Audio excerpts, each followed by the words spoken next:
Welcome back to Revise and Resubmit, the podcast that takes, those really dense academic papers and makes them surprisingly interesting. I'm Pavlov. And I'm Nikita. We've noticed a lot of you are tuning in, which is amazing, but I haven't quite hit that subscribe button yet. Yeah, and that little button, honestly, it's so small, but it makes such a huge difference in helping us reach more people with these important discussions. Right. It's true. Like the algorithms, those mysterious forces that decide what we all see and hear, they pay a lot of attention to subscriber numbers. Yeah, think of it like the subscribing. It's like casting a vote for quality content, So these insightful research discussions don't just get lost in the sea of all the information out there. More subscribers equals more visibility. Right. And that means more resources for us to make even deeper dives for you. Yeah. Maybe bring in experts for interviews, even do some live Q&A sessions where you can jump in. Yeah, exactly. It's all about building a community around research, Yeah. where curiosity thrives and knowledge is like shared and debated. All right. So today we're going to be looking into something that I think is pretty fascinating. Yeah. How much the world of online retail has just absolutely exploded. Oh, yeah, absolutely. And it's like, you think about all the big players, obviously Amazon comes to mind, but there's just so many. And what's really interesting is this whole idea of retailer-led marketplaces. Yeah. And to just kind of lay the groundwork for this, I saw a statistic that just kind of blew my mind. Okay. Back in 2022, third-party sellers on Amazon alone paid $117 billion in fees to Amazon just to be able to sell on their platform. That is a lot of money. Yeah, and that represented over a third of Amazon's total sales revenue. That's wild. It's a huge part of their business. Yeah, it's really become a dominant force in online retail, and it's fascinating to see how it's evolved. Right. It's not just Amazon. It's companies like Jingdong over in China, even traditional brick and mortar stores like Walmart and Carrefour. Yeah. They've all kind of embraced this idea of not just selling their own inventory, right, but also opening up their digital storefronts to other businesses. Yeah, it's almost like they've become these like digital landlords in a way. Exactly. It's like they're running the shopping mall, and also having their own store within that mall. Exactly. And so that kind of creates this really interesting dynamic where they're both the shopkeeper and the landlord. Right. And they have to balance these competing interests. Yeah. I mean, you can imagine it's a bit of a tightrope walk. Total. On one hand, they want to encourage as many sellers as possible to come onto their platform, right, because that brings in more variety for consumers. More fees? More fees, exactly. Right. But on the other hand, they also have to be mindful of not letting those third-party sellers completely cannibalize their own sales. Right, especially if those sellers are offering the same product. Exactly, and maybe at a lower price. Right. Yeah. So it's this really delicate balancing act. Yeah, it really is. And that's really what we're going to be diving into today. This whole world of retailer-led marketplaces and the kind of behind-the-scenes strategies that these companies are using to manage this very complex situation. Right.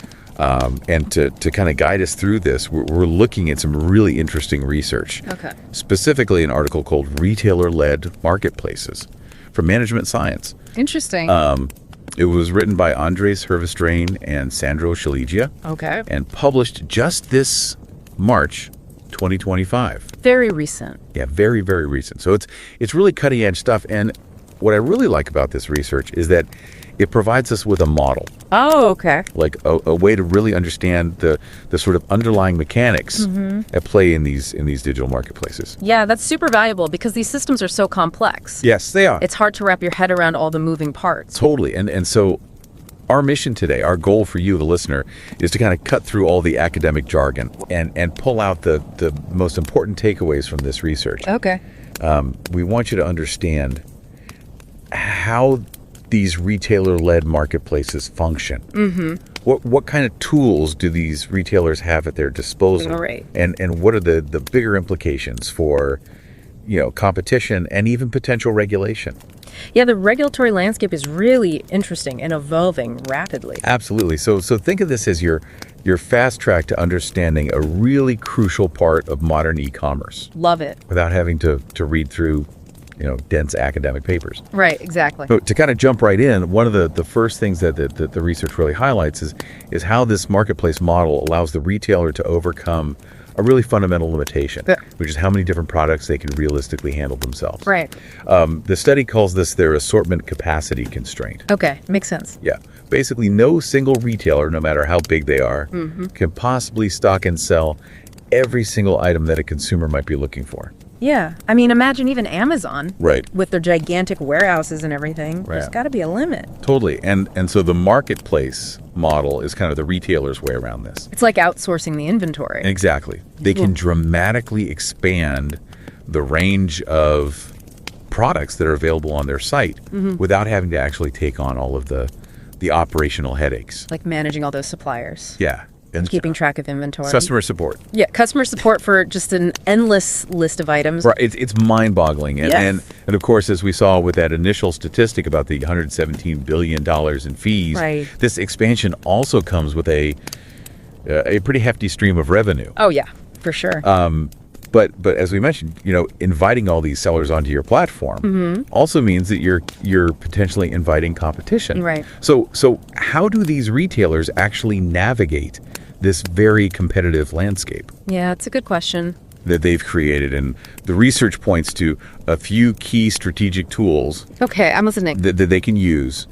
One of the most crucial is the marketplace fee itself. Right, the cut that the seller has to pay. Exactly. It's the percentage of each sale that the third-party seller has to give to the retailer. Makes sense. And the retailer sets this fee with the goal of maximizing their own profits. Of course. But it's not as simple as just charging as much as they can get away with, I imagine not. right? It's a much more delicate balancing act. Yeah, I would think so. Because if those fees are too high, it could scare away potential sellers.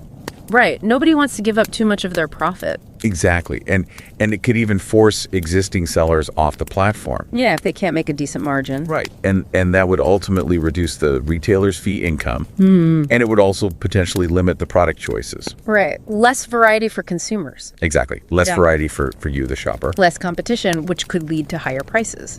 Exactly right. Right. So there's kind of a sweet spot there. Yeah, there's got to be a balance. Right. You don't want to charge too much. Right. But you also don't want to charge too little. You want to make sure you're capturing enough value. Exactly. And the research actually kind of dives into this and shows that the ideal fee Okay. is this kind of sweet spot where it's high enough to generate significant revenue for the retailer, but low enough to attract and retain a really vibrant community of sellers. Right. Keep that marketplace thriving. Exactly. And they even talk about how retailers might adopt different fee strategies Oh, interesting. depending on their goals. Yeah. So sometimes they might adopt what they call a marketplace accommodating approach. Okay, what does that mean? So in that case, they're really focused on growing the marketplace as much as possible. So lower fees to attract more sellers. Exactly. They might even lower fees Okay. to incentivize more sellers to join. Makes sense. And then on the other hand, there's what they call a marketplace deterring approach. Okay, so that's the opposite. Yeah. So in that case, they might actually increase fees under certain circumstances. Interesting. So when would they do that? So they might do that if they're already dominant in a particular product category. Okay, so they don't need to attract as many sellers. Exactly. And they can kind of extract more profit Yeah, that makes sense. from the sellers who are already there. Right. So it's a really fascinating kind of strategic decision-making process. It really is. Yeah. Okay, so that's the marketplace fee. Okay. But what's another key tool that retailers have? I'm curious. And this is a big one. The research calls this consumer steering. Consumer steering. Okay, I haven't heard that term before. Yeah, so think of this as the retailer's ability to influence which product offer you, the consumer. Okay. Ultimately choose when you're looking at multiple options. So like when there's the retailer's own listing, Yes. and then there's a bunch of third-party sellers. Exactly. And they're all selling the same product. Right. And they might have different prices. Exactly. And so the retailer can actually kind of nudge you Okay. in a particular direction. How do they do that? So there's a lot of ways they can do this. Think about how Amazon often features its own Right. ships from and sold by Amazon listings. Right. They're usually at the top. Yeah, they're very prominent. Okay. Or how they give prime placement to the winner of the buy box. The buy box. Right. Yeah. And it's not always just about which option has the absolute lowest price. Right. There's other factors. Exactly. And so by controlling the layout of their website Okay. or app, the way search results are ranked. The default purchasing options, they can really subtly, or sometimes not so subtly, guide your attention towards a particular seller. So they're kind of like a curator in a way. Exactly. And the research actually uses a measure to represent how effectively the retailer can do this. Okay, what do they call it? They call it lambda. Lambda, okay. But for our purposes, let's just call it the nudge factor. The nudge factor, I like that. Yeah. So a high nudge factor means that the retailer is very good at steering consumers. Okay, towards their own products or preferred sellers. Exactly. And here's where it gets really interesting. Okay, tell me more. The study suggests that retailers often benefit significantly from having a strong nudge factor. So it's in their best interest to kind of master this art of nudging. Yeah, exactly. It allows them to still capture a lot of sales, even if their prices aren't the absolute lowest. Okay, because they're controlling the visibility. Exactly. And it also plays a big role in how they decide to set those marketplace fees. Okay, so how does that work? So what's fascinating is that fees and this nudge factor can almost act as substitutes for each other. Oh, interesting. So if a retailer is very good at steering consumers towards their own products. So they have a high nudge factor. Exactly. They might actually have an incentive to lower the marketplace fee. That seems counterintuitive. It does on the surface. But the logic is that they're already capturing a large chunk of the sales directly. Okay, so they can afford to be a bit more generous. Exactly. And a lower fee can attract even more third-party sellers. Right, which grows the marketplace. That's exactly, which grows the overall marketplace. And potentially leads to more fee revenue overall. Exactly right. So it's kind of a win-win. Yeah, it's a long-term strategy. It is. And conversely, if a retailer isn't as effective at steering consumers, they might rely more heavily on those marketplace fees. To make up for the lost sales. Exactly, to kind of extract more value from their platform. Makes sense. Okay, so we've talked about fees. We've talked about consumer steering. There's one more key strategic tool that the research highlights. Okay. And they call this capacity allocation. Capacity allocation. Okay, break that down for me. Yeah, so this is essentially the retailer's decision about which products they themselves will sell directly versus which product categories they'll primarily leave to the third-party sellers. So it's like choosing their battles? Exactly. And this is a really critical strategic decision. Yeah, I can imagine. Because the retailer naturally wants to focus their own limited resources on selling the products that are likely to be the most profitable. Of course. Right. And the model actually shows that they'll often directly compete with third-party sellers in these high-value product markets. You know, there's competition there. Yeah, because the potential rewards are so high. Right. The margins are bigger. Exactly. Yeah.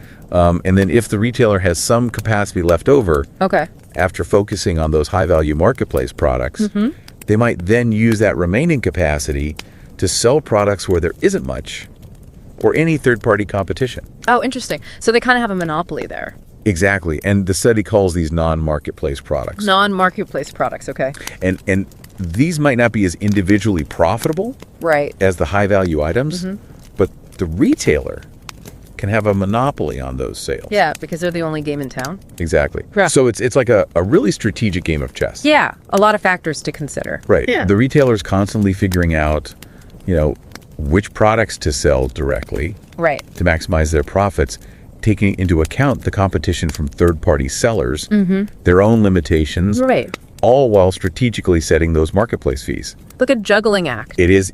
And then on top of all that, they're trying to influence what we as consumers end up buying. Exactly. So it's a very complex ecosystem. Yeah, absolutely. And the research actually identifies two main ways that retailers tend to operate based on their capacity. So based on how much they can actually sell themselves. Exactly. They call the first one Mode I. Mode I. And this is where the retailer has less capacity. Okay. So they tend to really focus on those high value marketplace products. So directly competing with third-party sellers. Exactly. Yeah. And then there's Mode 2, where the retailer has more capacity and they expand their direct selling to include those lower value non-marketplace products as well. Okay, so they're kind of branching out. Yeah, they're diversifying. Patron. And these different approaches have implications for what the best marketplace fees are. Right. And the overall mix of products that you see being sold. Yeah, that makes sense. Directly by the retailer versus by third-party sellers. Okay, so now I'm wondering, like, what does all of this mean for me as a shopper? Yeah, exactly. Like, how does this affect me? And that's a great question, because ultimately all of this boils down to what you see when you're shopping online. The choices I have, the prices I see. Exactly. And the research also looks at what all of this means for potential regulation. Oh, okay. That's interesting. Yeah. So one idea that they explore is completely banning this hybrid model. What do you mean by hybrid model? So right now, retailers can be both a direct seller and a marketplace operator. So this idea would be to force them to choose. Okay, so either be a retailer or a marketplace. Exactly. You can't do both. So that's pretty drastic. It is. It's a very kind of fundamental change. Yeah, I'm curious what the researchers say about that. Well, they actually suggest that this kind of change could potentially reduce what economists call consumer surplus. Consumer surplus. Okay, remind me what that is. Yeah, so consumer surplus is basically the benefit that you get as a consumer. Okay. When you pay less for something than you were willing to pay. Okay, so it's like getting a good deal. Exactly. And so the idea is that if retailers are forced to choose, you might actually end up with fewer product choices. Okay, because some retailers might shut down their marketplaces. Exactly. And those who continue to operate marketplaces might have to charge higher fees. Right, to make up for the lost revenue. Exactly. And so that could lead to higher prices for consumers. So it's not necessarily a win for consumers. It's not. And it might not be a win for the overall economy either. Interesting. So even though it seems like a simple solution, it could actually have some unintended negative consequences. Yeah, exactly. It's a very complex ecosystem. Yeah, it's not that straightforward. And so the researchers also look at some more targeted policies. Okay, like what? So things like regulating how retailers steer consumers. Okay, so limiting that nudge factor. Exactly. Or regulating the marketplace fees themselves. Okay. I'm curious about both of those. Yeah. So when it comes to steering consumers, the research suggests that policies aimed at limiting the retailer's ability to favor their own products could actually lead to higher marketplace fees. Oh, interesting. So it kind of backfires. Yeah, because the retailer might try to make up for the lost revenue. Makes sense. By charging the third-party sellers more. Right. And in more extreme scenarios, yeah, the retailer might just decide it's not worth the hassle. Right. And shut down the marketplace altogether. Wow. So that's not a good outcome. No, it's not. So what about regulating the marketplace fees directly? Yeah, I mean, that $117 billion number really makes you think, like, are these fees too high? Exactly. And the research actually suggests that regulating marketplace fees might actually have the most potential to improve things. For both consumers and sellers. Exactly. For consumers and sellers and for the overall economy. Okay. I'm intrigued. Tell me more. Yeah, so the idea is that by putting a cap on the fees that retailers can charge, it could directly address the retailer's ability to extract these kind of monopoly-like profits. Right, because they have so much power. Exactly. And so lower fees could lead to lower prices for you, the consumer. That's good. And it could encourage more third-party sellers to participate. Right, more competition. Exactly. More competition, more choices. Sounds like a win-win. It does. But of course, there are always risks to consider. Okay, like what? So if the fee limits are set too low, the retailer might just find that operating the marketplace is no longer profitable. Right, they might just shut it down. Exactly. And so regulators would need to be very careful about where they set those limits. Yeah, it's a delicate balance. It is. The study indicates that there's often a sweet spot where fees can be reduced without causing the marketplace to collapse. That makes sense. So it's a real balancing act. Yeah, it seems like there's no easy answers. No, there aren't these retailer-led marketplaces. While they offer us a huge variety of products and a lot of convenience, they also create these really complex competitive dynamics. Absolutely. That policymakers are really just starting to grapple with. Yeah, it's a new frontier in a lot of ways. It is. So to kind of bring it all together for you, the listener, retailer-led marketplaces are a massive and growing part of how we shop online. Right. Retailers strategically manage these platforms using fees by influencing our choices.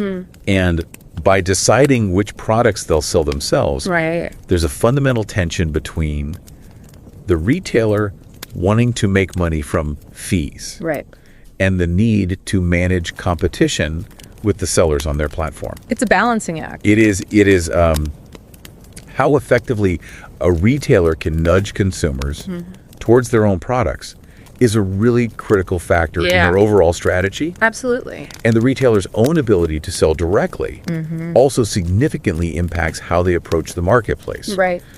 The ideal marketplace fee is a constant balancing act. Yep. And finally, when it comes to potential government intervention, regulating marketplace fees seems to have the most potential to make things better. Okay. But it needs to be done carefully. Right. We don't want any unintended consequences. Exactly. We don't want to throw the baby out with the bathwater. Yeah.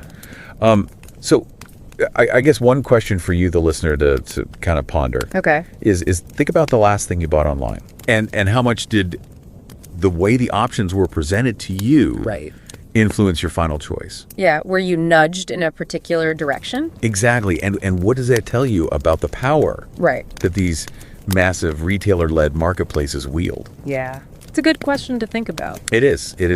And I think it's also worth kind of paying attention to the specific marketplace fees that you might encounter. Because they're not always obvious. No, they're not. You know, we talked about how Amazon's fees can vary quite a bit, from 8% for electronics all the way up to 17% for clothing. Yeah. And even 45% for Amazon device accessories. That's a huge range. It is. Yeah. So how much of that is driven by the retailer's own capacity? Right. How much of it is driven by their ability to influence our choices? Yeah, those are all good questions. Yeah, it's a really fascinating area to kind of dig into. Absolutely, and I think it's only going to become more important as these online marketplaces continue to evolve. Absolutely. And, there are regulatory efforts happening both here in the U.S. and in Europe that are really trying to grapple with these issues. Yeah. It's a hot topic. It is so definitely something to keep an eye on. Yeah, I agree. And don't forget to subscribe to Revise and Resubmit on Spotify and Apple Podcasts. And if you're enjoying the show and want to support us in creating more insightful content, consider becoming a patron on Patreon. Every contribution helps us continue this journey of exploration and discovery. Until next time, keep those minds curious, keep questioning, and keep revising and resubmitting.